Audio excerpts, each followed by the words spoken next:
Hello friends and welcome to my channel. My name is Lane and I am kind of a weirdo who thinks about Pokemon way too much, and about, I want to say 8 months ago, I made a video about the Pokemon timeline for the main series games, but there was some new information that came to light and I just wanted to remake that video so I could incorporate that stuff, as well as the Teal Mask and Indigo Disc, which have finally been released and finished for some time. So I just wanted to wait for that to happen before I went ahead and made this new video, just in case any new information dropped in it that would make me rethink more of the timeline placement. So with that, let's begin. Also, I do want to stress that this is going to be a very generalized timeline. So I do know that the events of Red, Blue, Green, Fire Red, Leaf Green, and then the Let's Go games all happen differently. Like, it's all the same events, but different characters do it, or different starters are available. So it's going to be very generalized. They're all going to be the Kanto games, and that's going to be what it's going to be. So firstly, I did want to address the tweet made in 2014 by Toshinobu Matsumiya. So Toshinobu Matsumiya has worked on many different main series games, and when this tweet happened, it was taken pretty seriously. It shows that the Kanto games and the Hoenn games are meant to take place at around the same time. Then these are followed by the Johto games, which take place at around the same time as the Sinnoh games. This is followed by Black and White, and then followed by Black 2 and White 2, which happens at around the same time as the Kalos games. I don't think that this is entirely true, and that these are my thoughts on it. And then of course the Alola games and the Galar games and the Paldea games, they aren't mentioned here because they didn't exist in 2014. So with that, here's my evidence. So we're going to start this discussion where it all began, the Kanto games, that being Red, Blue, Green, Yellow, Fire Red, Leaf Green, Let's Go Pikachu, and Let's Go Eevee.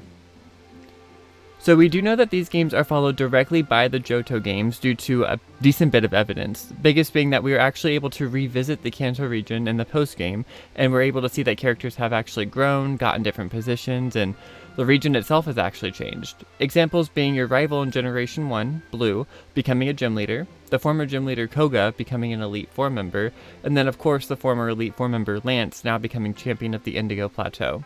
There are several characters that are directly mentioned from the events of Red, Blue, and Yellow, such as a man in the Violet City Pokemon Center stating that a former Team Rocket was broken up by a, quote, young kid, and then the parents of the copycat girl in Saffron City mentioned that her Clefairy doll was given to her by a boy about 3 years before. So that does give us a date for this happening, which is the Johto games taking place 3 years after the events of the Kanto games. So the next games that I'm going to discuss are the Hoenn games, and this is going to be where the biggest change on this timeline is. New evidence, of course, made me think that it's not where I said it was, and it's actually somewhere else. So these games, of course, are Ruby, Sapphire, Emerald, Omega Ruby, and Alpha Sapphire. The Hoenn games are, of course, a little bit more tricky to place, with not much evidence to support anything from previous games. However, in Pokemon Heart Gold and Soul Silver, we can actually meet Steven Stone, where he says, "Hi, my name is Steven, the champion of the Hoenn region. Have we met before? That's not possible. All the trainers I have battled seem to have that look anyway, especially the ones who gave me tough battles." When he mentions previous trainers, it's assumed that he's referring to either Brandon or May when they defeated him in the Hoenn games, which places this encounter after the Hoenn games take place.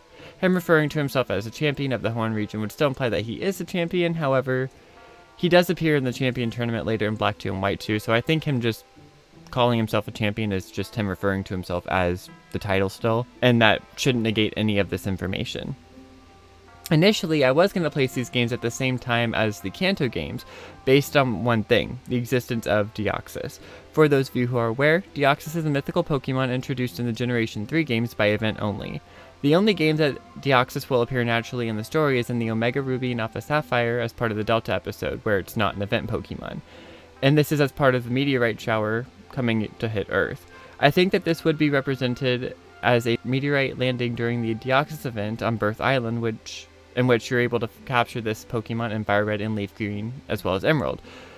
But then I dug a little deeper and I came to a different conclusion, with some new information based off of one of my favorite Pokemon lines, the Porygon line.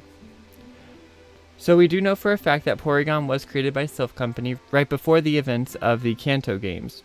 Then in the Johto games we were introduced to its evolution, Porygon 2. Porygon 2 is only available when a Porygon is traded while holding the upgrade. The upgrade is described as a transparent device somehow filled with all sorts of data. It is produced by Silph Company. Now, the only time that we were actually able to find an upgrade in any of the Kanto games is in Fire Red and Leaf Green in the Sevi Islands during the post-story plot involving the Team Rocket grunts inside of the Rocket Warehouse. What I believed happened here is that Silph Company made this upgrade for Porygon soon after it was created, but it was stolen from them during the Team Rocket takeover of Silph Company during the main story of the Kanto games, and then it was taken to the Sevi Islands to be recovered by the player. With all this happening, it's safe to assume that Silph Company probably made more upgrades, and then that explains why Porygon 2 can be found in multiple different trainers' parties in the battle facilities such as the Battle Tower and Pokemon Emerald. Because of this, I'm actually going to place Hoenn right after the events of the Kanto games, not at the same time like I had previously thought. Next, of course, following the chronological order of when the games were released, we're going to go to the Generation 4 games. I meant the Sinnoh games, because it's not just in Generation 4. That being Diamond, Pearl, Platinum, Brilliant Diamond, and Shining Pearl. According to this tweet, the game takes place at around the same time as the Johto games, which is hinted at heavily by the opening sequence in Diamond, Pearl, Brilliant Diamond, and Shining Pearl, in which it mentions an expedition team's failure to find the rumored Red Gyarados. The only region in which we can see a Red Gyarados is in the Johto games, at the Lake of Rage. The mention of this, it does seem that this would happen at the same time. However, there is a pretty big inconsistency. There are a few characters that can appear in both games, such as Jasmine, Professor Oak, Maylene, and Crasher Wake. These people cannot be at the same place at the same time, so one of these has to happen before the other. With the mention of the Red Gyarados avoiding capture by the expedition team, I believe that this is because it's simply not there anymore.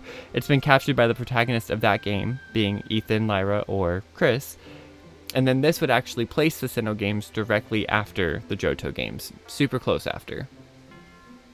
Next, of course, we have Black and White, the first two games released in Generation 5. So with these games, we don't have an exact date for at this time in the video, but we do know that it happened sometimes after the events of Johto and Sinnoh, due to some information provided to us by a Team Plasma grunt. The grunt says, Team Galactic and Team Rocket drew way too much attention to themselves. That's why their plans were thwarted.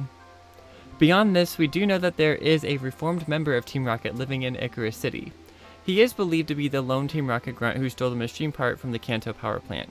Once he moved here, he fell in love and started a family. Cute. The biggest insight to this time jump is, of course, that Caitlyn of the Battle Castle appears as an Elite Four member in Unova. She references her prior inability to battle and mentions that the Battle Castle's presence is in Sinnoh and Johto. She is visibly older here, as you can see, so that does prove that Black and White belong here after the events of Sinnoh and Johto, with no proven information on the exact time frame. Next, we have the events of Black 2 and White 2, the sequels of Black and White. We do know that Black 2 and White 2 take place 2 years after the events of Black and White. We know this because characters have aged, like Cheren and Bianca, and there are changes to the region, like a new champion and new gym leaders.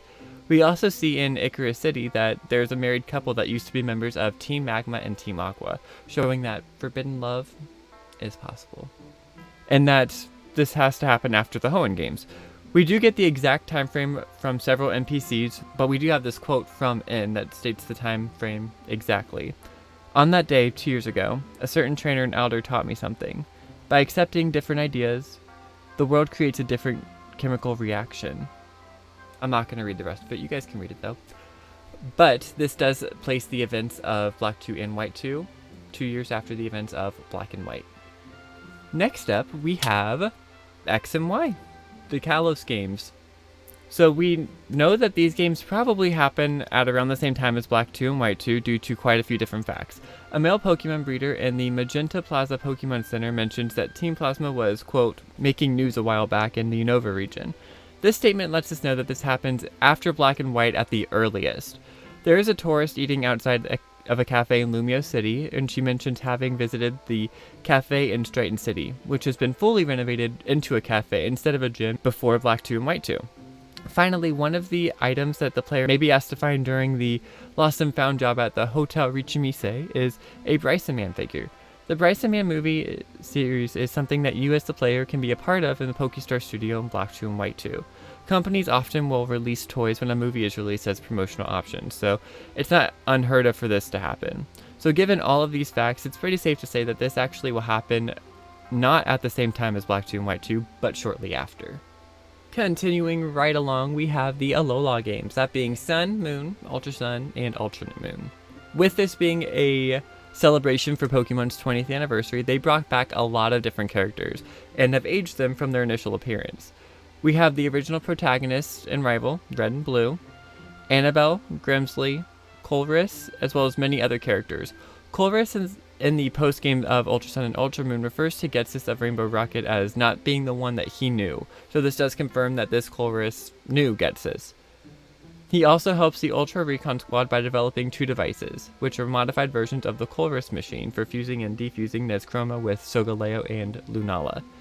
When he later gives the devices, the Ensolarizer and Enlunarizer, to the player on Mount Lanakila, he alludes to his earlier experiences regarding Pokemon fusion, which he helped do for Kyurem and Getsis using the DNA splicers in Black 2 and White 2. We do know that in Porygon's Pokedex entry, it talks about it being developed 20 years ago, near the time of the events of Red, Blue, and Yellow, since it first appears here. When looking at the concept art for Grimsley, it does state, quote, 2 years later, which could imply that this game takes place 2 years after his latest appearance in Black 2 and White 2. When subtracting out all of these years from the known 20 years between Red, Blue, and Green and Sun, Moon, and the Ultra games, we can deduct that there's about a 12-year time difference between the Sinnoh games and Black 2 and White 2 as well. Next, we are going to cover the Galar games, that being Sword and Shield, and then their 2 DLCs, the Crown Tundra and the Isle of Armor, which I set out of order. So, we do know that these games happen sometime after the Alola games. This is due to the presence of Type Null in the Galar region. Type Null was invented by Faba right before the events of Sun, Moon, and the Ultra games, and at the end of the game, there are only 3 known to be in existence. At some point, the research notes were stolen and taken to the Galar region, and more were created here, and this is stated in its Pokédex entry. It's not known exactly how long is between these games though, but it does happen for sure after the Alola games.